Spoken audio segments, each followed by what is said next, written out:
Holistic education, a candle to light up our world. Before we start, let me ask you a few questions. So, have you ever thought about what do we go to school for? Is it to meet up with your favorite friends, teachers, and lovers? Is it to connect with other people or develop new interests? Or is it to memorize that mitochondria is the powerhouse of the cell so that you can get an A in an exam paper and get into a boring office job 5 years later? As young adults, we spend nearly half our days in school. And I've always wondered, what are we making out of that time? Because for me, looking at my previous times, I've always thought that school was often more about grades than about growth. I come from a lower middle class family in Myanmar, and I know what it's like to attend as tuition that focused on getting you an A star over anything else. It was a sort of institution that many people from a background similar to mine went in order to gain a higher position in life. During my time there, I've often felt that a part of me was missing. Of course, there was still community, but I was often at the desk nearly 24/7, just grinding away past papers and waiting for the next teacher to come and repeating the process. Aside from a couple 10-minute football matches during break times or some guitar jamming sessions with my friends, I never really got to enjoy a proper extracurricular session or any leadership roles. In fact, you can see that I might be a little nervous now because it's my first time speaking at an event like this. Because in Myanmar, I've never had an opportunity for such an experience. So for long, I've wanted my second home, otherwise known as my school, to be something that taught me how to grow, something that's more holistic. And that's right, holistic education is a type of education that focuses on a student as a whole rather than just their academics. Social reformer Rudolf Steiner stated that a real education takes care that body, soul, and spirit are intrinsically free and independent. A real education takes care that a person is going to be prepared for the real world. And for me, I got to experience that type of approach when I first came to this school on a scholarship. So here's a few activities that I was able to get involved in. So first one, when I joined the Duke of Edinburgh program, I was part of their 5-day adventurous journey. And in there, I learned how to compromise, I learned how to solve team conflicts within my team in order to survive together in the cold mountains. And during the exam season, in the weekends, I would de-stress by hosting cooking activities where I shared my chili oil noodle recipes with the rest of boarding. And it was honestly such a vibrant atmosphere as we shared our culture, and we also made a few mistakes while we cooked. And last but not least, when I was honored the prestigious position of a student leader, I learned how to balance my academic commitments and my leadership responsibilities through drawing timetables to coordinate both student activities and my own study sessions. So in a way, I was finally getting to experience that true sense of belonging that really embodied the idea of a second home. So these experiences were not just side dishes to physics and maths, as I had previously thought. In reality, they were actually helping shape my discipline and my interpersonal relationships in ways that I hadn't known. Because now I'm much more confident, not just in my ability to solve logarithms and differential equations, but also in being a proactive young leader. So you can see, when schools allow students to experience this broader picture, they give them a richer character lore, which is a narrative of experiences that they can share with people ranging from their university admission officers to their next generations.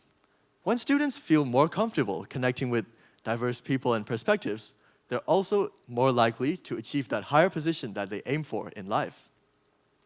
Compared to the more rote methods that end up turning students into one-trick ponies, holistic education can bring a much wider range of benefits. Research from the Learning Policy Institute has shown that when you focus on personal development alongside academics, students show a much higher achievement level. And when a school also caters to a student's individual interests, they show a higher brain performance. And last but not least, students also get to feel more connected and safer as they learn to embrace each other's interests. However, there's a catch with this type of education. For me, I was only lucky enough to experience it because of my scholarship. There were many other people similar to my background who are currently unable to experience this quality education or even any sort of education at all. Because let's take my country, Myanmar, for example. So in my country, there's been a civil war, and a lot of schools have been shut down, and some of them are even turned into military outposts. So in such a situation, survival becomes the #1 priority. And according to the Burma News International, there's been nearly 40% drop in student attendance rate from 2022 to 2023. That's almost half the student population across the whole country. So what happens to a lot of these students is that they seek a safer place to study abroad. And for them, oftentimes the only choice is to go through these accelerated IGCSE courses where they would grind past papers and focus on getting an A-star the same way I did. So in such situations, the main disadvantage is that these students are cut off from a rich tapestry of extracurricular experiences, something that wealthier students in safe international school environments could have freely explored. So what can we do to help bring about change? Well, first of all, we have to change our mindset, because holistic education shouldn't be something that's only locked down for wealthy students in international schools. It should be something that's accessible, affordable for everyone. Think of it as a candlelight that spreads its flame to many others in its wake. No matter how many it helps ignite, its own flame is not going to go less brighter. So same with education, because no matter how much we share our knowledge to the wider community, we're not going to be losing anything. In fact, when more children get to unlock their potential, our streets, our hometown, the world can be a much brighter place as more street kids become entrepreneurs, scientists, and inventors. Another misconception that I've often seen is that many schools see, just like the one I've went to before, see holistic education as something that's either unnecessary or too expensive to be provided for. However, I believe that schools no matter how wealthy they are, have a responsibility to support a student's overall development, because they are like a second home to us, after all. I'm very sure we've all seen this iconic image of an African man teaching Microsoft Word on a blackboard. That is the kind of spirit that we must seek to embody in order to equip our students with a tactile experience, even in the face of economic challenges. And there's plenty of other ways that schools can do to support a broader experience of education. For example, even if it's impossible to directly hire providers, it's still possible for teachers to connect students into external organizations, whether it's sports training or charity services or leadership training. It doesn't cost them that much money either. And even if it's impossible to afford a whole laboratory, it's still possible for a physics teacher, for example, to come into the classroom and demonstrate a little circuit that he's built overnight. Even a little gesture like this can go far in helping students retain the lesson, because they actually get to touch and feel the things that they're learning about. And when it comes to leadership opportunities, schools should also encourage more students to start after-school clubs for their own interests, because this allows students to form familiar frameworks in their immediate community and also build the skills needed to keep everyone engaged. So in this way, we can offer that broader scope of education without much financial investments. So what we want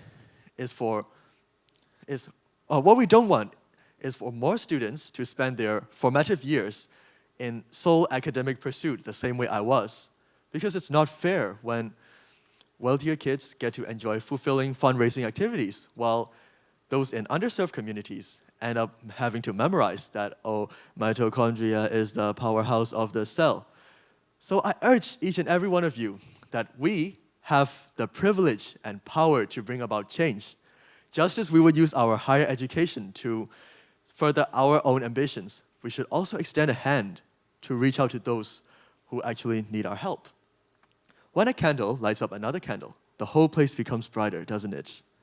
Likewise, when we share our gift of holistic education to the wider community, we can nurture more students to become the bright minds of the future who can help our community in many positive ways. So, let this light of education spread to every child, igniting their potential and shaping a brighter future for generations to come. Thank you for listening, and I hope the word reaches you all.